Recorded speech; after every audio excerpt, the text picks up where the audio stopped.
السلام عليكم ورحمة الله وبركاته.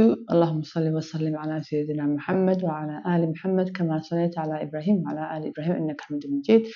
kusoo dhawaada channelka ilaa baa mahad leh oo awood isiiyay inaan soo geliyo macluumaadkan aan kulligeen ka faa'iideysanayno sheekooyinka mucjisada istighfaarta saliga nabiga calayhi salaatu wasalaam iyo suuratul baqara fadligooda aad iyo aad ayaan u jeclahay inaan akhriyo ama dhageysto mar walbaba sheekooyin badan wallahi ayaan dhageystaa maadaama idinkana aad jeceshihiin wallahi ma isdhehaynin to be honest ina saas u xiiseynaysa idinka sida aan u jeclahay waxaan isku dayayaa inaan soo geliyo inta waqtiga ii saamaxayo xamaali iyo waxaasna waa la iskaga jiraa sida ogtihiinbo laakiin ilaahay waqtiga noo badiyo su'aalo badan oo ku saabsan istighfaarta ayaa la isoo weydiiyey inkastoo aniga aan shaaqad ahayn cilmi badanna u lahayn dhinaca diinta waxaan isku taxallujiyaa inta karaamkayga ah inaan barto waxyaalaha diinta na farayso intaas yarta aan bartane waxaan jeclahay inaan ku dhaqmo waxaan soo duubi doonaa insha Allah sida aniga routiinkayga uu yahay dhinaca adkaarta inta jeer aan sameeyo maba ku xirnaba horto adkaarta 100 jeer samee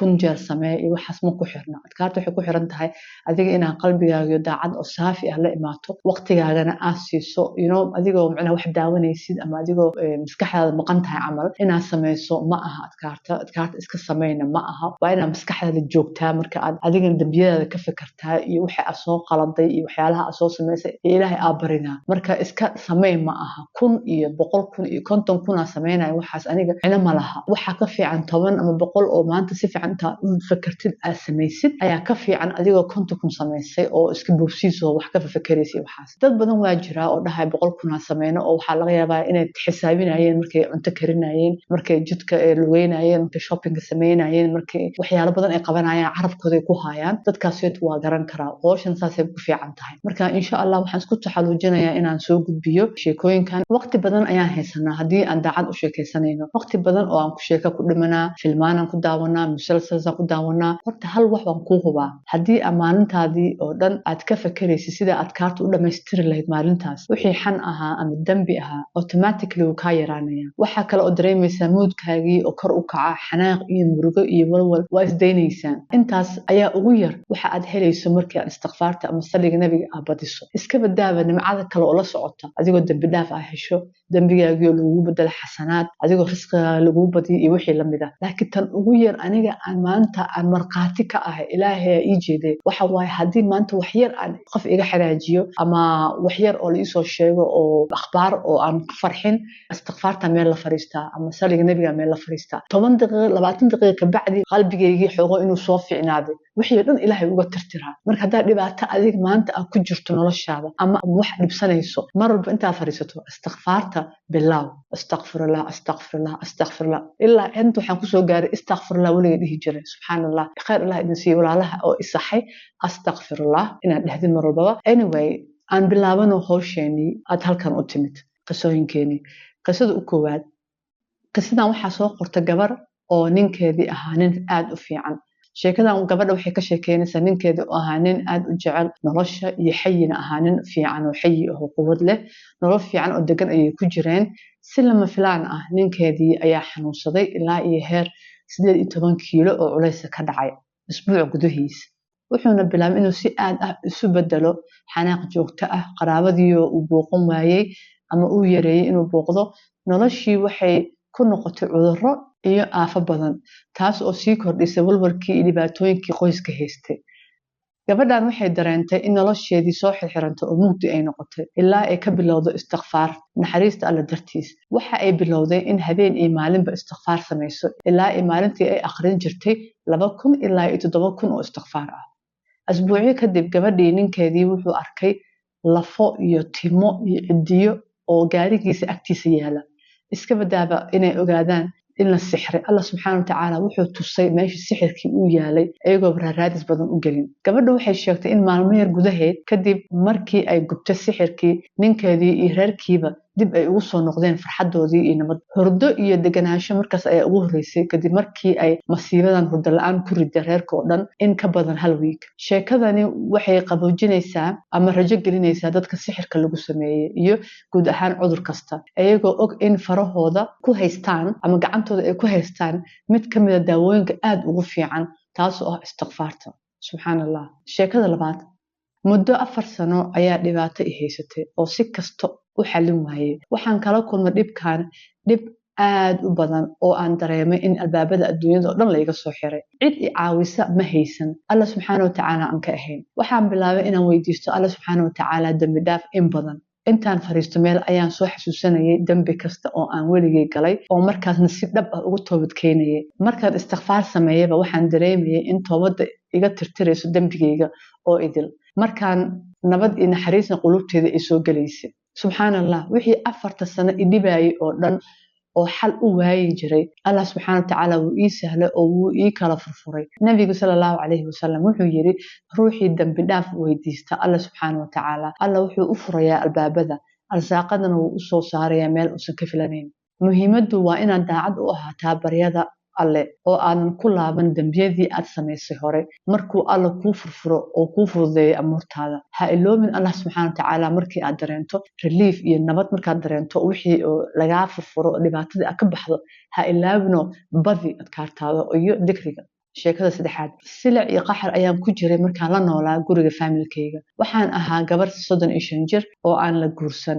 Waalidkay waxay ahaayeen narcissist iyo sidoo kale walaalahayna way iga hiilin jireen. Maalin walba waa la dhibaateyn jiray, ay iyo si xaq darro ah ayay ila dhaqmi jireen iyagoo xan iyo aflagaado igu daraya. Ugu dambeyntii waxay rabeen inaan guriga isaga tago, laakiin aniga ma haysan wax lacag ah, shaqana ma haysan.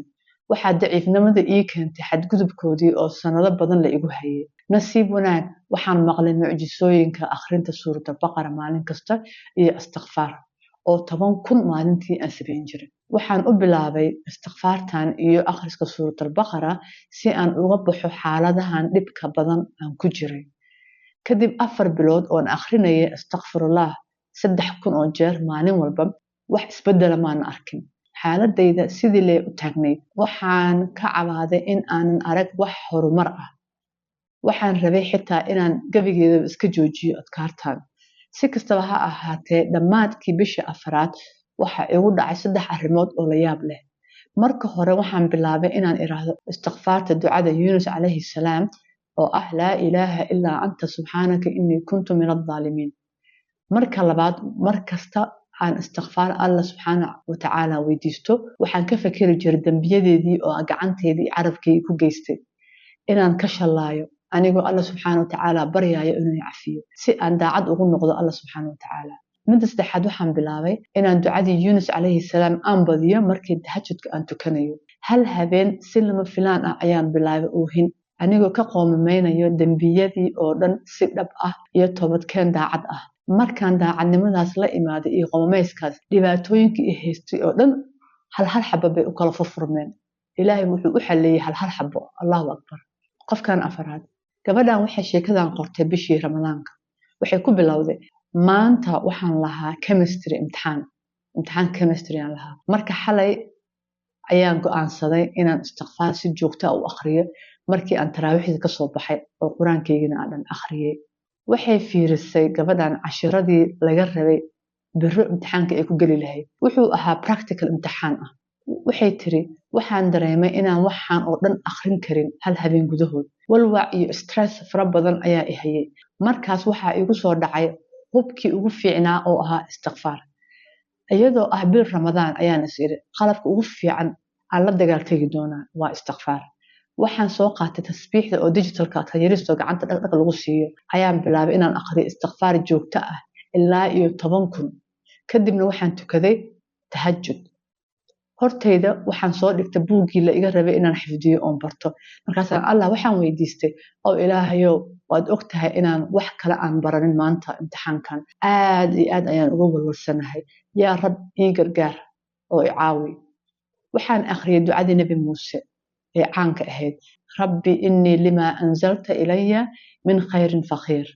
Kadib waxaan Allah subxaanahu wa tacaala u sheegay yaa Rab waxaan awoodaa kaliya hal su'aal inaan ka jawaabi karo oo practical-ka ah. Waxaa la iga rabaa laakiin 28 practical oo questions ah inaan barto. Fadlan igu caawi imtixaankayga. Halkan experiment oo ah practical-kaaneeto ayaan samayn karaa. Su'aashan aan aqaano Ilaahayow ii keen. Anigoo tilmaamayo su'aasha aan ka hadlayo. ducadii waan joojiyey, waan suxuurtay, soonkii ayaan xirtay, fajr ayaan tukaday. Markii la gaaray 11kii subaxnimo ama 5 saac subaxnimo inta aan la gaarin duhurkii waxaan aaday kulliyadii. Waxaan ahayn 158 arday ayaan ahayn oo imtixaankaas u fariistay. Dhammaantood in yar ayaa waxaa aakhirkii helay A plus grade-ka ugu sarreeyay heleen, natiijadii ugu sarreysay. Su-aashii aan garanayay oo keliya ayaa imtixaankii timid. aad iyo aad ayaan ugu farxay natiijadeedii. Allah ayaa mahad leh. A plus ayaan helay. Allahu akbar. Allah subxaana wa tacaala wadiis ma niyad jabinayo kuwii rumaysan oo kalsooni buuxa ku qaba. Marka sheekada shanaad, waxaan ahay qof markiisii hore aad u fikir badnaa. fikrado badan ayaa maalin kasta maskaxdeedii kusoo dhacayay, kuwo wanaagsan, kuwo xun iyo kuwo cabsi leh. sidaa darteed ma seexan karin oo mar walba waxaan ahaa mid walwalsan. laakiin alxamdulilah markii aan bilaabay inaan istighfaar akhriyo, waxa kaliya oo aan ka fikiri jiray ayaa ahaa inuu Allah subxaana wa tacaala kan ugu wanaagsan uu yahay, kan wax qorsheeya, wax walbana inay ii hagaagi doonaan. waxaan bilaabay inaan ku mashquulo oo ku focus gareeyo danahayga intii aan meel iska fariisan lahaa oo aan iska fakari lahaa oo wax micno lahayn ka fakari lahaa.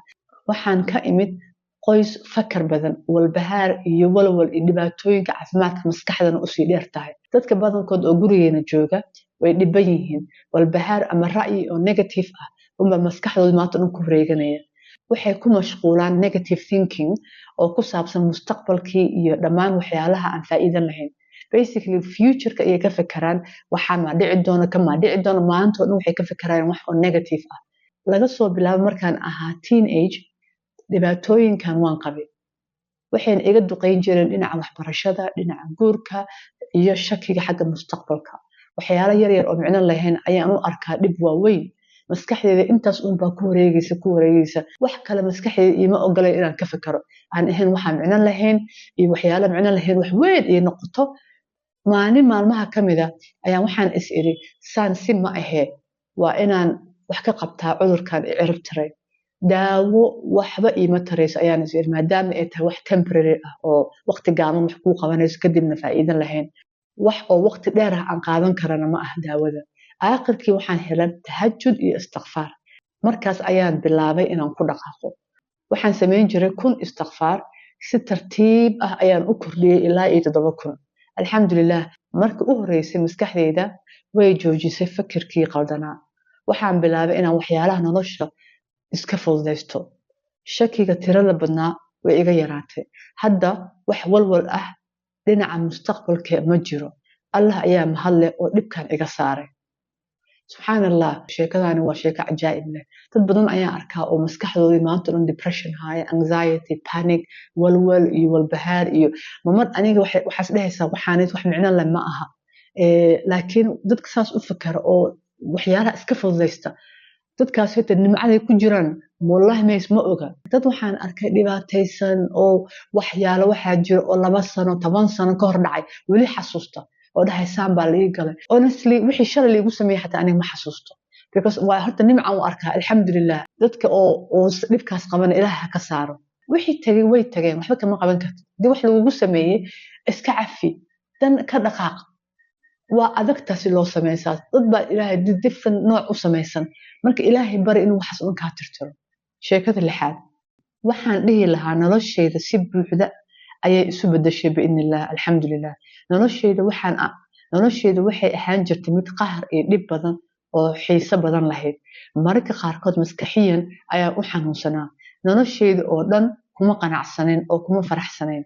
salaada waa tukan jiray 5 waqti maalintii, laakiin taasi ma ahayn mid ku filan dambiyada aan samayn jiray oo dhan iyo saameyska ay ku lahaayeen noloshayda iyo sidii ani ii effect gareeyeen. markii aan bilaabay inaan akhriyo astaghfirullah ugu yaraan 15,000 oo jeer maalintii, noloshaydii way isbedeshay.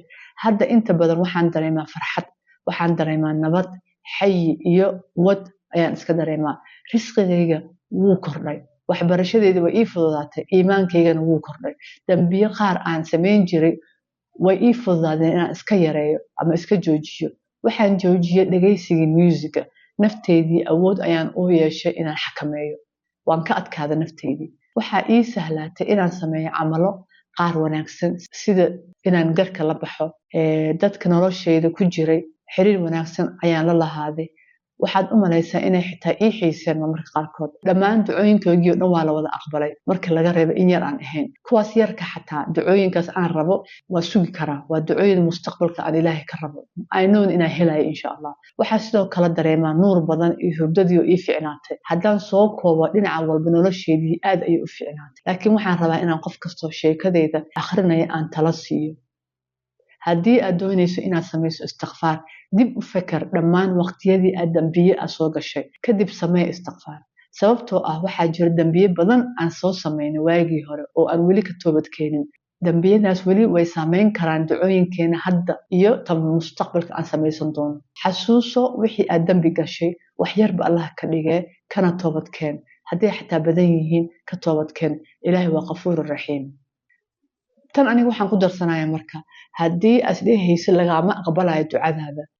maxay u soo daahday wax walba waa sameeyay weli lagama aqbalin ducadaas meel cilla kuma dhacdo mar walba waa helaysaa ama hadda hel ama ha lagaa soo daahiyo ama wax fiican ha lagugu bedelo ama aakhiro aad ku helaysaa taas one secondly ducooyin markaad dhehaysa istighfaarta samaynaysid dambi dhaaf aad weydiisanaysaa ilaahay laakiin mar isweydii dambiye yar yar aad galowsid oo ilaahay isdhahayo okay waxaas inaan saxdo waa qoftaas for example xanta waxa laga yaabaa inaan xan iyo mar aan dhiiqdo gasho qof aan ka hadlo waxyaalahaas hadaa joojiso dib isku fiiri waa arkaysaa in waxa ilaahay idinkiisa laga aqbalayo laakiin marnaba horto ducadaada waa lagaaga jawaabaya laakiin dib isku fiiri maxaa sameynaysaa hadda nid xaadirka ah ducadaadii iyo istighfaartaadii xogo in laga soo daahiye maxaa diidaya dib hadda isku fiiri insha Allah sheekada toddobaad mar kasta oo aan sameeyo 2,000 ama 3,000 oo istighfaar hal mar ama guriga aan joogo ama maqaaxi aan joogo waxaan hubaa in si dhaqso ah aan u heli doono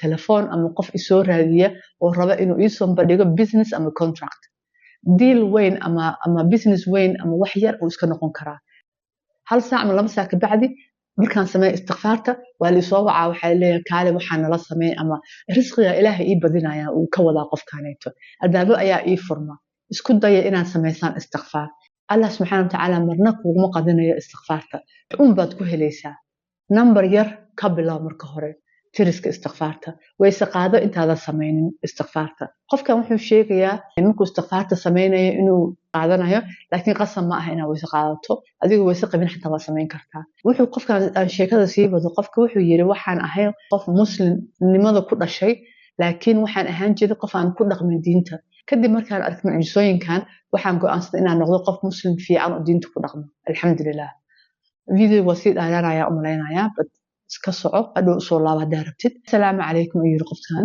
waxaan ku jiray nolol mugdi ah wax hal ah uma haynin dhibaatooyinkayga mar walba Allah subhanahu wa ta'ala ayaan baryay oo u ooynayay si uu iiga saaro mugdigan iyo ciriirigan alxamdulillah Allah subhanahu wa ta'ala wuxuu igu hadeeyay wadada istighfaarta waan jeclaan lahaa inaan hore u ogaan lahaa istighfaarta iyo nimcadeeda waagii markaan ilaahay carruurnimada aan ku jiray laakiin alxamdulillah Allah hadda ayuu wadada istighfaarta igu hadeeyay istighfaarta waxay nolosheeda u bedeshay si aad iyo aad u wanaagsan waxaan ku biiray jaamacad sare anigoo baranaya maadada aan weligay rabay inaan barto waxaan jeclaaday inaan imaado Mareykanka alxamdulillah hadda waan joogaa Mareykanka suurtagal ma ahayn markii hore laakiin Allah subhanahu wa ta'ala wax walba suurtagal ayay u tahay depression xun ayaa i hayay in ka badan 5 sano waxaan la dhibtoonay cudurro badan oo aan garanayn waxay yihiin way dhici kartaa inay sixir ahaayeen ayay tiri alxamdulillah dhowr maalmood oo istighfaar aan sameeyay iyo hal ama 2 maalmood oo aan duceysto waqtiga tahajjudka waxay iga baabi'iyeen xanuunadii oo dhan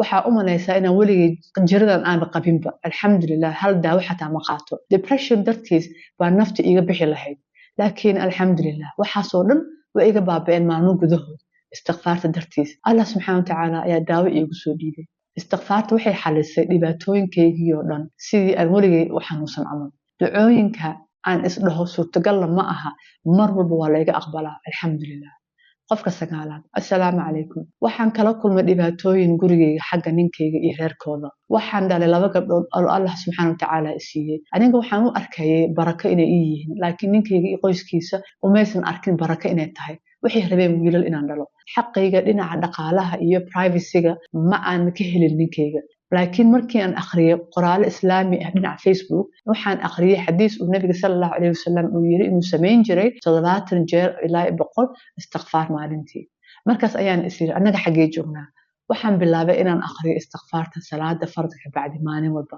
kadib uur ayaan qaaday oo waxaan dhalay wiil haddana waxaan kordhiyey istighfaartii mana aanan garanayn waxa uu yahay laakiin Allah subxaanahu wa tacaala waxaan ka baryay nimcadiisa Allah subxaanahu wa tacaala wuxuu iigu barakeeyey 2 wiil 6 sano xigtay waxaan kale oo aan helay privacy waa markii qofka uu waxyaalihiis u gaarka ahaa laga soo faragashan iyo ninkeygii oo lacag buu ii qoray oo wada isiin jiray bangiga igu shubay alxamdulillah waxaan kula taliyaa istighfaar qof kasta oo aan la kulmo qaraabadeedii iyo saaxiibadeeda oo dhan saaxiibtay xitaa uur ayay qaaday kadib 15 sano iyadoo la qabay 6 jeerna ay ka soo dilmeen ciyaan maasha Allah waxay rajaynaysaa inay dhasho bilaha soo socda insha Allah qofka tamnaad problemadeedii waxaa xaliyay markii aan bilaabay inaan istighfaar akhriyo inay weligood jirin xataa camal ba istighfaartii dhibkaygii dhan u tirtirtay ducooyinkaygii aan isdhihi jiray suurtagal ma aha in laga aqbalo mar walba Allah subxaanahu wa tacaala wuu ii ajiibaa